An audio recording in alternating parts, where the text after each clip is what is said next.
what did Phil Simms say about Justin Fields going to New York? Phil Simms thinks that Justin Fields is going to have a breakout season this year in New York with Aaron Glenn. All right? So without further ado, the man who is the preseason voice, I saw him covering the game this past weekend, and I'm like, I know Ian. So why not get Ian Eagle on here with us here? And I even talked to Anthony Beck. And Anthony goes, great dude. I go, no, I know Ian. So I go, let's get him on. He's CBS also, and we've known him for a while now, and he's part of the broadcast team for CBS National and the preseason games, as we said. Let's get Ian Eagle on with us now here. How you doing, man? I appreciate you joining the program, brother. How you doing? Great to be with you, Dan. You know me, you text me, and then it happens. I know it's magical. I'll be there. And I told Sean McManus, who's now, believe it or not, in retirement. Yeah. And I'm going like, are you playing golf there at Winged Foot again? He goes, well, I haven't hit the Winged Foot yet, bud. I went to high school at Stanford Catholic, and his dad, Jim McKay, get this, used to come to my games. Amazing. And I knew, because he went to Fairfield Prep, and I went to Catholic High, so we've known one another. And I go, all your guys were some of the greatest people and easiest guys to get along with. And I text Ian, and I go, hey, I get him on. He goes, you text me? I'll be there. And here he is. Hey, man, I appreciate you doing this. You got it. My pleasure, Dan. Great to be with you. The Jets preseason, have you seen improvement so far in the team? Well, what I've seen was a whole different vibe at training camp. I'll say that. Robert Saleh, very good guy. I think Saleh was a player's coach and would never throw his guys under the bus. And initially, Jets fans thought, okay, I like this connection. I like where Saleh came from, San Francisco. The problem was it never translated consistently on the field. And then, as you know, Dan, you've been around this so long, if it's not working, then fans will turn and say, no, we need a taskmaster. We need someone that's going to get pissed off. We need someone that's going to get in the players' faces. And that was not happening over the stretch of the back end of his tenure. And now with Aaron Glenn, this guy is just a different kind of dude. You're 5'8", you make 3 Pro Bowls at the cornerback position in the NFL. That means you're pretty tough. And it means you also have a very strong sense of self. And that's what I've noticed more than anything else. So the games themselves, Green Bay, they actually played very well. And they had their first team offense go out there initially. They score a touchdown opening drive, pull the plug. That's it. Got everything they needed out of it. And then the backups did a nice job. And it was all 3 phases. Second game against the Giants, just not the case. It was a 7-6 game at halftime. It got away from them in the third quarter. They didn't look great defensively. But, Dan, we know how this works. You form very strong opinions based on preseason games that don't matter. They're never remembered. It's vanilla completely. Nobody's running anything. Nobody's showing their hand. But it's football. So people are just excited to see it, and they do have very visceral reactions based on what they see. Is this more about a culture in the building where, because you just mentioned to me again, because we cover the Eagles, and I'll tell you what, when you're in the spotlight and you win all the time and you're in those big games, it becomes contagious, just like losing becomes contagious. And is it more about, again, bringing a vibe into that building where you have to have a belief that you guys are going to be competitive and you guys are going to win football games? Because it sounds like to me, what you're telling me is they don't believe yet. I mean, so that's up to the head coach right now. They'll have to instill that in this roster. Do you agree? Yeah, I think if you interviewed every player, the belief would be that this team is going to be better. It's going to be more disciplined. There is going to be accountability. All of that's real. That's just not talk. That's something that you can feel and sense from our chats with the players. We're fortunate we get to sit down one-on-one. You get to look someone in the eye and you get a feel for what they're all about. So that included Sauce Gardner. That included Garrett Wilson. That included Justin Fields, Jamie Sherwood. We're getting a feel. Andre Sisco. There's a lot of pride. But look, we know until you do it, nobody really believes. And I think this collective group, if you look at their roster, there are definitely some strong parts. And in many ways, I think they'll probably use the Philadelphia model, which a lot of teams will use, as what they want to eventually become. They're not going to be pass heavy. They're going to be a run heavy offense. They believe they're good enough defensively to come up with turnovers, turn those turnovers into points, slam games shut on a big play by your defense, by your secondary, and then run the ball, have a quarterback that's got enough command to throw when he has to. The comparison ends a bit because Hurts spins it better than Fields, and Fields just has not sustained it over time. I saw flashes last year with Pittsburgh. I had a lot of Steeler games, Dan, and I saw them before they made the move to Russell Wilson and obviously after. And there was a confidence with the Steelers when Fields was in there that they could win games, that they would find ways. They weren't blowing teams' doors off, but they were setting an identity offensively with a physical style, and the fact that Fields is a wild card every time he touches the ball. He can make something happen. But with the big but, you're going to have to throw at some point. And what Philadelphia has proven, when they have to, they can, and they can be really successful. I think that's the part where the Jets are just not in the same area code right now. How about this? You know, I also do a radio show in Tampa, and I've been floored by the resurrection, I guess, of Baker Mayfield. Yeah. I can't believe that guy went from that to when he became a journey guy. He stopped. And all of a sudden now we're talking about potentially a $55 million deal. Are you looking at now with Justin Fields? Because we've seen reclamation projects now. And we've seen it. Look at Sam Darnold. Sam Darnold was a journeyman too. All of a sudden he goes to Minnesota and he wins 14 games a year ago. Is there a vibe like that in New York with Justin Fields that, hey, listen, maybe we don't have to throw the ball a ton. Maybe we build around that running game. Maybe we do all those things. And we kind of build a team around his deficiencies. Are you starting to see that a little bit on what the Jets' angle is, on what they want to try to accomplish with him? Yeah, Dan, I think it's a really fair statement. Tanner Engstrom, who came over from Detroit, he's going to bring a whole bunch of plays with him where he was the passing game coordinator, but I think he's pretty creative, and he recognizes when they made this signing that you're not getting a pocket passer, you're getting a weapon, and you have to best use that weapon. You're going to see a three-headed attack at the running back position. And even for fantasy owners right now that are trying to figure out, do I draft Breece Hall early? You may not.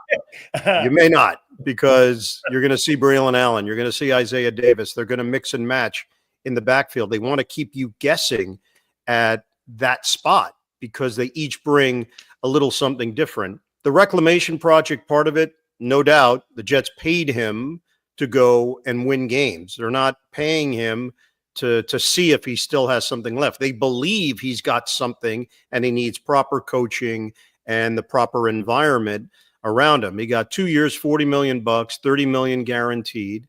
We know in quarterback terms, that's actually a bargain if you're successful, but your Baker Mayfield example, man, I did so many of his games in Cleveland, and then the little bounce around Carolina. I didn't do a game of his with the Rams, but now I've done a few with Tampa Bay.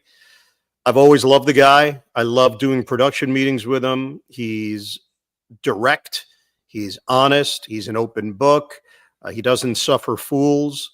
He's smart. He's funny. You could see him in these ads. He's good. Yeah. He's really expressive and good. And I think he connects with teammates. The difference with Fields, he's quiet. He's not rah-rah. He's not fiery. We asked him about it this week, and he said, yeah, if someone talks to me, meaning if someone starts talking trash, he'll answer, and that'll get his juices flowing. But it's not something that is natural to him. So he's got to generate it in a different way. Your thoughts on Jalen Hurts? You know, you could be at two ends of the spectrum with this guy, because when you look at Hurts, and I find myself bouncing back and forth a little bit myself, to be honest about it, because When I see Lamar Jackson and I see Josh Allen and I see Joe Burrow and Mahomes, the standard 4, I don't see that. 2903 in passing yards, 18 touchdowns. But then you look at the resume, which to me, I mean, look, the last 3 years they've been to 2 Super Bowls. Yep. He's played great in both those games. They've won a boatload of football games. They've got a great roster, and I'm not going to penalize them like many people do. But, Ian, you tell me, how do you see him? How do you see Jalen Hurts in your eyes?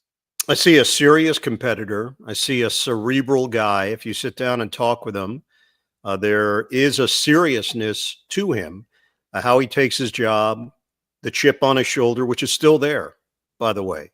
It was there through his college ranks because of what happened going from Alabama to Oklahoma and really forced to transfer to resuscitate his career and make himself a big-time NFL prospect. And then having success, going to Philly, second-round pick, he's going to sit and watch. No, eventually he gets the call, and he shows that he's a big-time NFL caliber quarterback. I know we get into the comparison game, and when we get into that upper tier, that's certain players that qualify. And while the personal resume may not be quite what it is when you're talking about Lamar and Josh Allen and the like, that version of quarterback that we're discussing, the guy wins and he comes up huge in big situations. I had a bunch of those games last year in the playoff run on the radio side. I did the Super Bowl on the world feed. I'm huge in Indonesia, Dan. I don't want to get into the particulars, but I can't walk the streets. They'll riot. So I've seen him in the biggest moments, and I've seen what he's done. I did the Super Bowl a couple of years ago when he played great in that game and would have been the Super Bowl MVP if they get the win. Instead, he's now just got the one to his name, but they have a chance to add more. They're that good. I know there have been some changes, mostly on the defensive end, but I still see the Eagles being a serious contender. They're still the team to beat in the NFC. Detroit is going to get some love, which they should, but until they do it, until they prove it, it's Philadelphia. And the crazy part about this sport and sports in general, working that game with the snow coming down, the Los Angeles Rams are driving down the field, and Matt Stafford has a chance to pull off the upset, coming off everything that had gone on in LA with the wildfires and the emotions. And we tend to forget because it gets lost in the shuffle when you go on and win a championship. There are moments along the way where that rug could be pulled out from under you, and then they fade into the distance. Eagles got it done. Eagles are the champions. To me, Philadelphia is still the favorite in the NFC. Who would have thought Indonesia on a rickshaw? You got eyeing the Eagles' face on a rickshaw. Holy cow, man. I mean, we really are making it big time here. So, well, let me ask you then, moving into this year here, I mean, if you put pressure on a quarterback, Lamar, Allen, Burrow, I mean, doesn't Hurts, having done what he did, doesn't he now really push one of those 3 guys? Huss, you got to get it done here. As great as those 3 are, and I think Allen is such an amazing talent. Yes. I think Burrow might be the best from the pocket, the greatest ad-libbers in Kansas City. He's got a resume already. In your eyes, I mean, how do you see that AFC shaking out now? Do you still think Kansas City is in the front driver's seat there, or do you think there's somebody else that could catch them? You know, I think people romanticize about Buffalo because the kind of story it would be, and they certainly have the team that can go out and go on that run. The reminder in the NFL is that so much of this comes down to your schedule. It comes down to home field advantage in the playoffs. It comes down to circumstance, who's hurt when are you catching certain teams. The NFL is built, unlike any of the major sports, to benefit those that did not play well the year before. So they want you to have a chance to improve.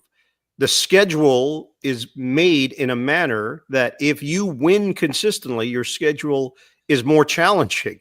Every year, you're facing the best of the best. That's just how it works. And by the way, I have no problem with it. There's a reason why, if you look at the stats in the NFL, I think it's 22 of the last 24 years, a team has gone from worst to first. Doesn't mean they win the Super Bowl, but a 5-win team can become an 11 or 12-win team. And it could be a flash in the pan because they benefited from their schedule, or they had that 1 year where they had the right rookie class, or they played certain teams that were banged up the week. It doesn't matter. In the NFL, your record is what you are. And while you can look at the big picture, Washington, as an example, last year certainly benefited from that. A team that came out of nowhere. No one expected it with a rookie quarterback. And now they do have an X on their back. They do have to realize they sneak up on no one anymore. In the AFC, I think Buffalo has been on the precipice. They've obviously had incredible battles with Kansas City. So much fun. Are they ready to finally get over the hump? That's, to me, the burning question in the AFC. Kansas City is still a stalwart, but Buffalo is right there. And now it's just a bounce of the ball or a circumstance in game. Think about their game this year in the playoffs. What the Bills thought was a first down was ruled short. It changed everything. It changed their season. It may have changed football history as far as we know. Couple last questions here for you, Ian. Aaron Rodgers. I mean, what are we going to expect there? Now, one of my favorite coaches on the planet, because he will put you on blast, and he don't care who it is. And I love Mike Tomlin. I just agreed. I mean, you know what? It's crazy. The craziest stat on the planet is that we've had more popes and we've had more presidents in the United States than the Steelers have had head coaches. That's right. 1969, which is insane to think. They're like the gold standard of how you do things right when it comes to, you know, the Fish Fridays and how they just operate. I love them. Do you think, again, Mike Tomlin's going to win 9 games, whether it's Mason Rudolph or whether it's anybody else? Does Rodgers give them more? The 11th win, the 12th win in a very tough division. I have them week 1. I have Steelers Jets right out of the gate. It's the Bubby Brister Bowl, Dan. Everybody is going to be talking about it. Yeah. The reality is we just don't know. I do not know. There were moments last year with Rodgers where he could sling it and give you visions of what he once was, but he has not thrown for 300 yards in a game since 2021. Wow. We're talking about a long time now. That's Green Bay. Yes, Green Bay. Obviously, he missed the entire season. He's got so much pride. He's got incredible command. He's got tremendous instincts. Physically, he's not what he once was. He was so nimble in the pocket, his ability to sense pressure. I always thought him and Brady were just incredible. Drew Brees was very good too, of stepping up, even that small nuance of a shift to the left or a slide to the right, just to buy themselves an extra half second to release the ball. That's instinctual, but your body also has to comply, and we just don't know. I am with you 100% on Mike Tomlin. I just think the guy knows how to win, knows how to get the best out of the group that he has. I don't know if this is the last go around, if this was the Hail Mary to try to get it done with the aging quarterback who will one day be in the Hall of Fame and is looking for his own form of vindication at this point and wants to end on his terms. It's all lined up. I just don't know if he can do it. We don't know. And that first week will give us a little glimpse, but it's a long haul in the NFL. Russell Wilson looked like the answer last year. Everybody was talking about extension and long-term commitment, and now he's with the New York Giants. So things can change so quickly in the NFL. Why am I in a belief that I know Jim Harbaugh very well? You know, University of San Diego, you know, they had no scholarships. They win. Goes to Stanford, you know, you have to have a 9.0 to get into the place. You know, they end up crushing USC. They win there. They go to Michigan. Yep. History's there. And then even when he was with the 49ers, he was like 42-19-1 when he was there. And you're like, man, this guy just wins. Why do I think that the Chargers are the dark horse in the AFC this year with what they did with Herbert? I mean, they've improved. They still need some weapons on offense, Ian, Yep. but I mean, look, I'm a Derwin James fan. I think their defense is good. Am I right in the park there that the Chargers could be a player in this whole conversation and who wins the AFC? You're right. There's no doubt about it. And I think a lot of people felt the same way going into the playoffs last year, yours truly included. And I worked that playoff game on CBS. And I think, like most of America, was shocked at what we saw. They just could not muster the type of production that we saw during the regular season in that postseason game. Now, does that change everything? No, it doesn't. They have a dynamic offense. Herbert is gifted, truly gifted, big time arm. I think he's got a really good feel. I think the supporting cast is good, but they just didn't show up against Houston. And that sticks with you when you start forming opinions for the next year. It's just always funny how it works in the NFL. You get to certain places and you now have an expectation that comes with that accomplishment. And I think a lot of people have high expectations for the Los Angeles Chargers, including Harbaugh.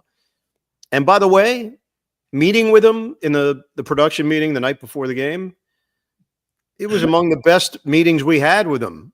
He was in a great mood. I think he really loved his team. He loved the vibe of his team.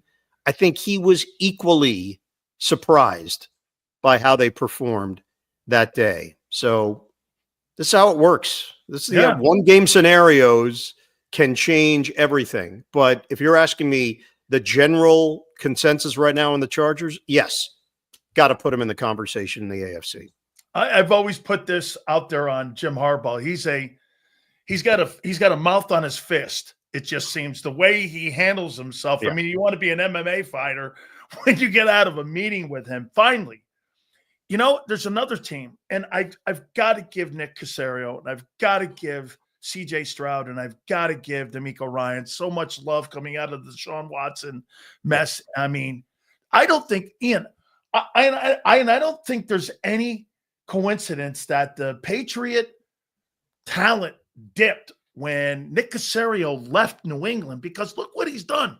Offense and defensive rookies of the year. They've improved that roster. They gave the Chiefs a run for their money in that playoff game.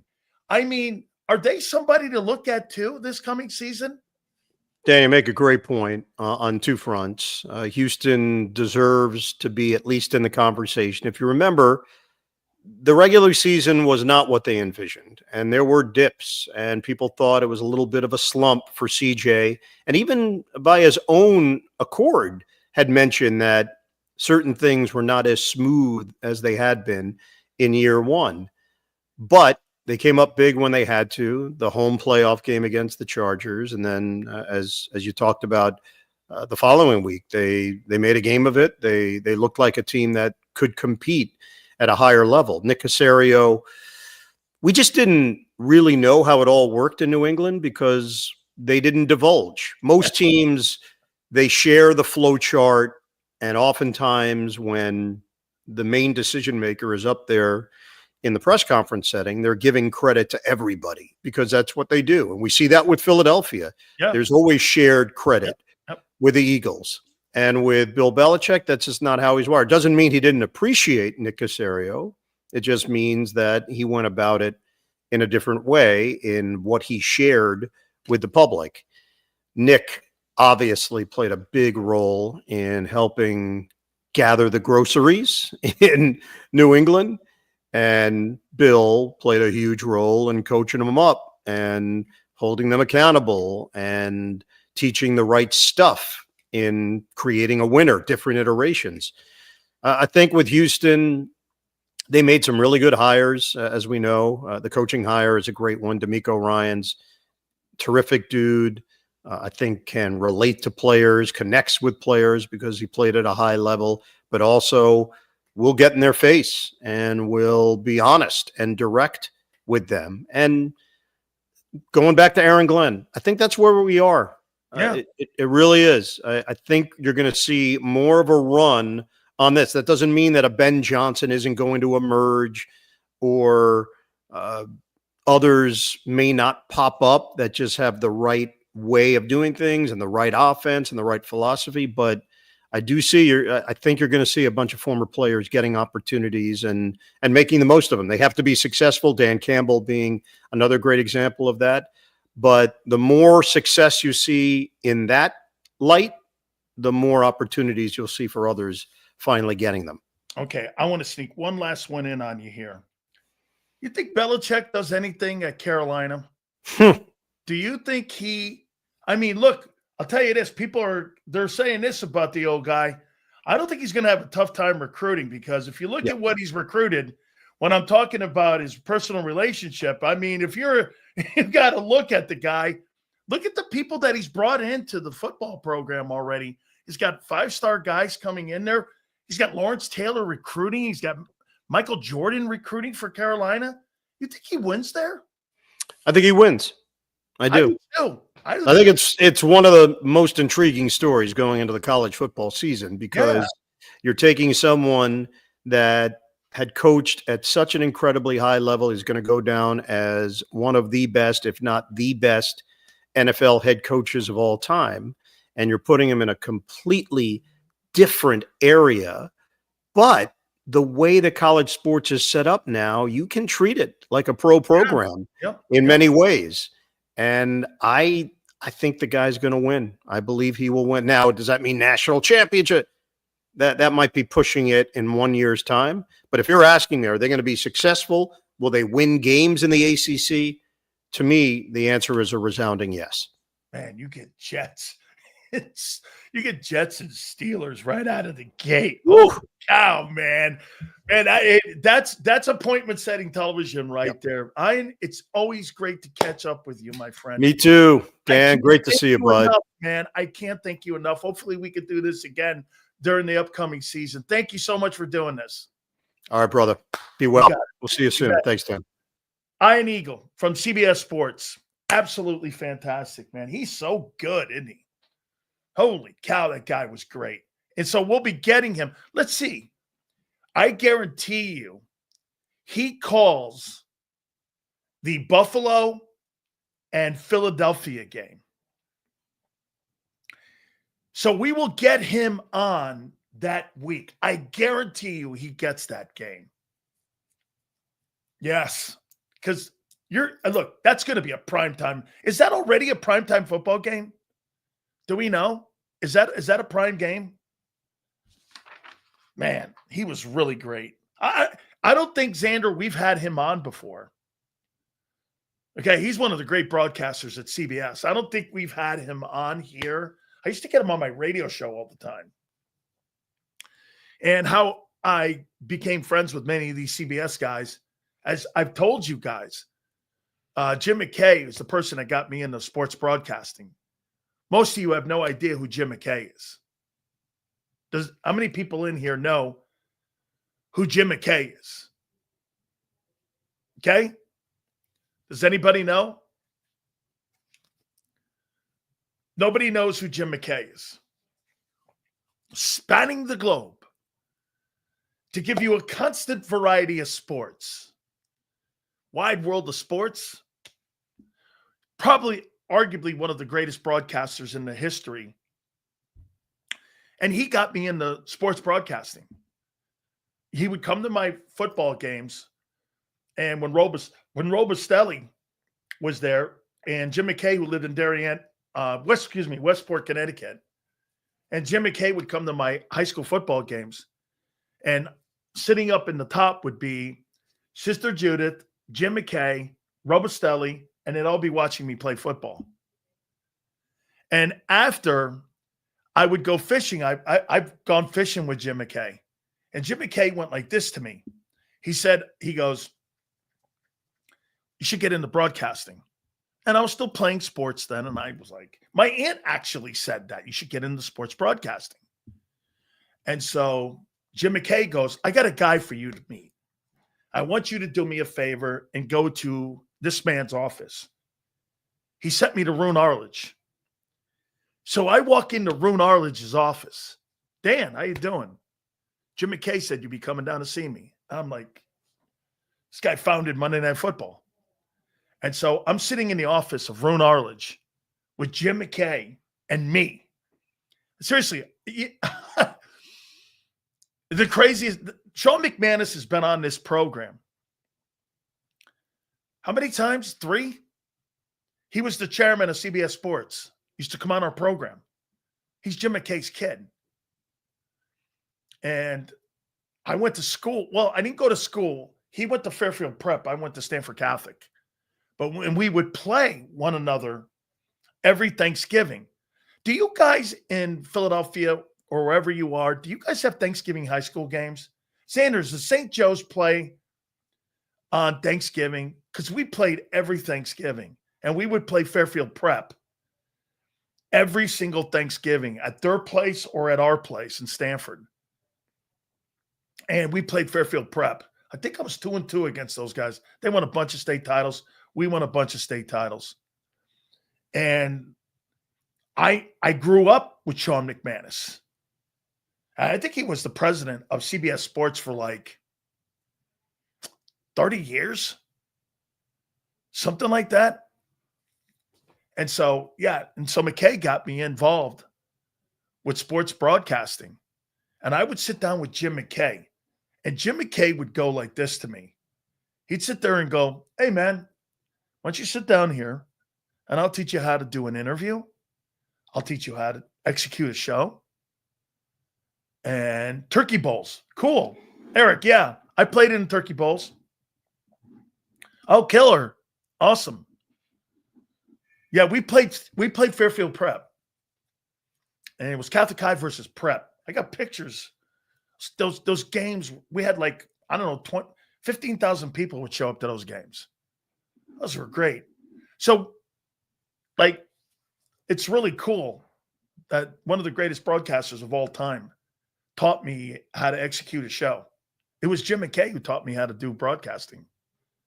Now, again, I put my own twist on it and how I am. Okay? But Upper Derby, hey, there's some great ones in Maryland too. Okay? Oh, really? Philadelphia doesn't have Turkey Day games in high school? Yeah, we still have them. It's one of the biggest things in Connecticut is Thanksgiving high school football games. Dude, there's some games up there that have been going on for 160 years. Honestly, there's one in the upper part of the state that's gone on for like ever. Yeah, I mean, yeah, right. Hey, no. That's only you, douchebag. Because Big Sills adds his own twist. Yes, Jim McKay taught Big Sills. He got him into broadcasting. One of the absolutely greatest broadcasters of all time. Right here. Boom, boom. How you doing? All right. I got to pay some bills. For some of you Stunads, one of our dearest friends, and we are so proud to have Morgan and Morgan part of the program here, with over $30 billion recovered. The number one injury firm in the entire world. The number one injury law firm is Morgan and Morgan. Make no mistake about that. With over, like I said, $30 billion recovered in over 25 years. Thousands of attorneys from coast to coast make it happen because the reason they're number one is because why? They win. Simple as that. Okay? You're injured in an Uber. You're injured at work, anywhere that you think that a company's taking advantage of you. This is why Morgan & Morgan was founded. All you have to do is call Morgan & Morgan or contact them at forthepeople.com/big sales or pound law 529. That's forthepeople.com/big sales or pound law 529. And do me a favor, you tell them Big Sales sent you.